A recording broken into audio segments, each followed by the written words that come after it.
Very good morning and welcome. You're watching Good Morning Sri Lanka. Today's the 23rd of September 2012 and it's a Wednesday morning. I want to thank you as always for joining us on the show. Today I'm joined with Maina Bongso. Good morning. Good morning, Prashant. It's been a long time. It has been a while and I'm glad to be back. Well, we've got a very interesting show lined up for you today. It's a show that's going to take a bit of a serious take today. We have two very eminent personalities in the studio and I was looking forward to this show today because these two gentlemen are very inspiring individuals. There's Professor J.B. Disanayake and Dr. Pakyasothy Sarunamuthu. Very good morning to the two of you gentlemen. Good morning.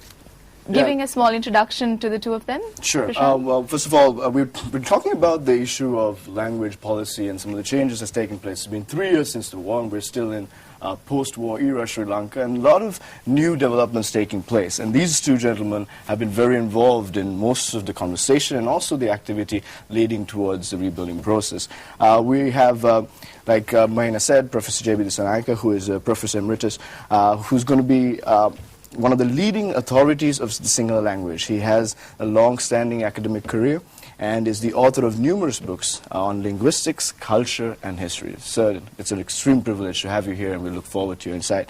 And then we also have Dr. Pakyasothy Sarunamuthu, as many of you know. He's the Executive Director of the Center for Policy Alternatives, an independent and nonpartisan public policy institute focusing on issues on democratic governance, human rights, peace, through programs of research and advocacy. Dr. Pakyasothy, thank you for joining us as well. So I'm going to hand it over to Maina to kick this off as we're going to talk about, with the LLRC recommendations, one of the very fundamental and key recommendations that came is the whole concept of language policy and where the nation is about to head and processes. So we want to talk on this. Yes, and language is a very important aspect when it comes to reconciliation and also in the post-war backdrop. It's actually the first step towards reconciliation, towards, bringing up that lasting unity that everyone is waiting for in the country after 30 years of civil war in the country. So the National Trilingual Action Plan is a great concept that has been put forward, as I said, by some of the great individuals in the area of language and linguistics. And this National Action Plan would foster taking the society towards, a trilingual society, because there are so many ethnicities in this country. We have the Sinhalese, Tamils, the Burghers, the Malays, and the Christians, all having their own languages. I mean, if you take the Malays, for instance, they have their own language. The Burghers are more English-oriented. So bringing all of these, ethnicities together, language is a great way of, I suppose that the thread that knits everything up and brings it all together. So talking about the National Trilingual Action Plan, I think we should just first get a brief introduction to this action plan. Doctor, would you like to go first? Well, yes. I mean, I think it is an absolutely commendable idea that we should have a national plan to go trilingual by 2022, I think it yes, is. It's a decade that has been given. You see, language at the end of the day, I think, as the LLRC report itself acknowledges, has been one of the causes, certainly not the only one of the causes for the conflict that we've had. And in terms of reconciliation, it obviously has tremendous symbolic as well as substantive value as far as fostering reconciliation is concerned.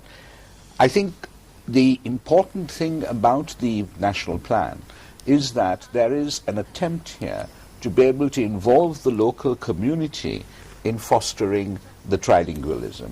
Because at the end of the day, I think the point that I would want to stress is that it's not just a question of Sinhalese learning Tamil. It is also an appreciation of the importance of language in the context of a reconciliatory process. It is about dignity, it is about acknowledgement, about equal citizenship, all of those things. And I think those really need to be emphasized in the context of the plan. Professor Disanayake, speaking of, as Dr. Sarunamuthu just mentioned, the importance of it, and you are leading a very important effort. Would you want to talk to us about the whole concept of the Trilingual Year and this decade of emphasizing on this process and the nuts and bolts of how it would work? Now, he spoke of reconciliation, integration, harmony. Now to achieve all that, we need to be communicative, so that the Sri Lankans must communicate with each other. For that we have at least 3 languages here. In fact, we have not only 3, we have about 7 languages. Yes, there are more languages. About 3 living languages, Sinhala, Tamil and English. So the President has appointed a task force to achieve a Sri Lankan, a trilingual Sri Lanka within 10 years. By 2022, he hopes that every citizen in this country will speak 3 languages. Sinhala, Tamil and English. English we need to communicate not among ourselves but with the world outside. So I to talk to him I can use either Sinhala or Tamil, but then for both of us to talk to the world, to get new information, new knowledge, the technology, we need English. So he has appointed a committee of 6 individuals chaired by the president, his own secretary, Lalit Veeratunga, and there are 5 others, 2 Sinhalese, 2 Tamils, and Vasmo. So ethnically fairly balanced one. So what we want to do is to study how to achieve this state of trilingual state. So for that we have to develop many things. How can you develop language skills in individuals? How can I make you speak in all 3 languages? So first is acquiring language skills, how to use the 3 languages. Second is not only making you speak Tamil or Sinhala, we must see that these 3 languages, at the basic Sinhala and Tamil should be promoted, made languages worthy of study, not just to communicate with you, but so that we can share our culture, share our heritage. It's not just so that we can appreciate Tamil literature or Sinhala literature. So that kind of larger area is of aim. Then finally, study language teaching methods. Now already there are many stakeholders in this. Ministries, departments, commissions, universities. There are so many trying to teach the 3 languages. So now what can we do to bring a lot of coordination so that we don't waste a lot of time unnecessarily? So to bring them together, so there will be a lot of coordination work involved. And how does this, now you were talking about, sharing cultures and appreciating each other's cultures. How would this create or promote that Sri Lankan identity that we so dearly want to create? How will the language policy or this national action plan on trilingual languages promote a Sri Lankan identity, Doctor? Well, I think, the first point to make, of course, is this, is that the very point that the government of the day wants to promote trilingualism is an acknowledgement of the pluralism and diversity in our society. And I think the Sri Lankan identity, therefore, that has to be promoted or will be promoted as a consequence of achieving the trilingualism objective will be that one, that is a plural one, that does reflect and take into account the diversity of the peoples of this country.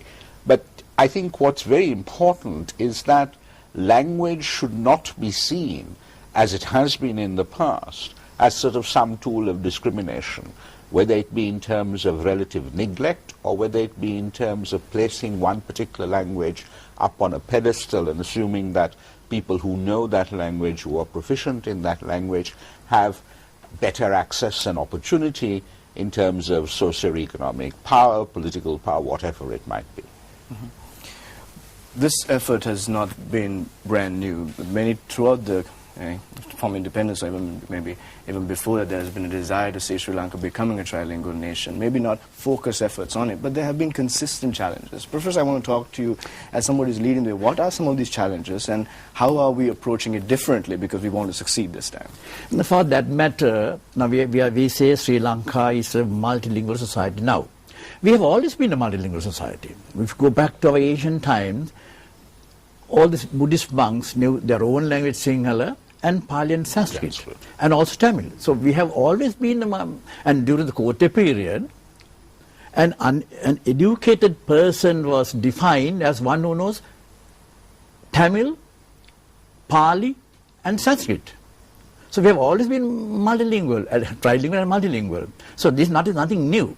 Well, now, for various reasons, we don't discuss now, because we somehow, it became so that our children knew only one language, Sinhala or Tamil, and very few knew English. So now we have realized, we have learned our lesson now. Now we want to change it again, change it so that we become multilingual, at least trilingual. Forget about multilingual, trilingual at least. So it can be done. I said we have a common cultural heritage here. The Sinhalese and the Tamils have been living here along with the Muslims for generations. So we have shared so much. If you take our religion, we had just a New Year last month. Both the Tamil Hindus and the Sinhala Buddhists shared this. Not only the rites, rituals, all of it. And if you take our beliefs in gods, Sinhalese and Tamils share the same gods. If you go to Kataragama, we worship the same God. We may have two different names for him.